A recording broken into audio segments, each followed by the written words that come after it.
And it really broke my heart when I had to say to her parents, yes, I think you are right. Something has happened to your daughter. Wow, Rachel Lamb, you must be holding the ace of spades. Go ahead and attack Laura Lynn again, and let's see who she brings next. Actually, attack, attack. Because I really need to see those cards that you're holding. Because right now it looks like you're protecting a pedophile.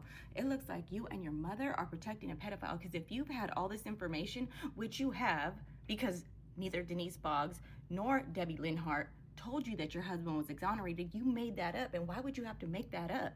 And why are you refusing to talk to anybody? This is looking really bad. And I'm sure you have the ace of spades. Marcus said, you know, you got all these cards that you're holding your hand, and that's what you said. You're saving the best for last, right? You're saving it for court. And what I predict is that a good attorney is going to come forward and represent your brother, because what you guys did to him and his family is disgusting. So I do believe that the truth will be exposed, even if it's going to take a little while. I'm pretty sure it's going to happen because God is good. But it was clear from what they said to me in terms of um, the radical change in behavior that she had undergone from being outspoken and from being very lively to this closed off little girl that really did not speak and that who just hid her head.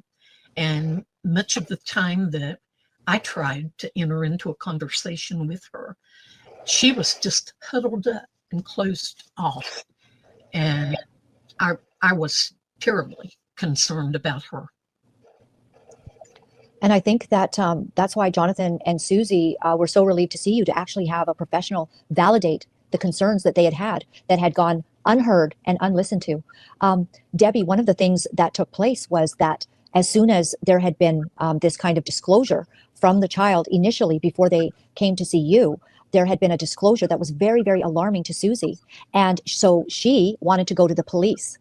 And what she did, because she trusted Joni Lamb, she called her. And immediately she was told, no, let's not go to the police, just bring the child to me. Now, in your professional opinion, if anyone has a child that has disclosed something, what are the steps that should be taken immediately? Okay. First of all, you need to make certain that not too many people intervene in that process. It needs to go immediately to a police officer who has been trained, or to Child Protective Services personnel who has been trained in the specific techniques of eliciting information without planting anything in a child's mind. And so, generally speaking, the fewer people, the better before you get them to that place. You don't want to ask a lot of leading questions.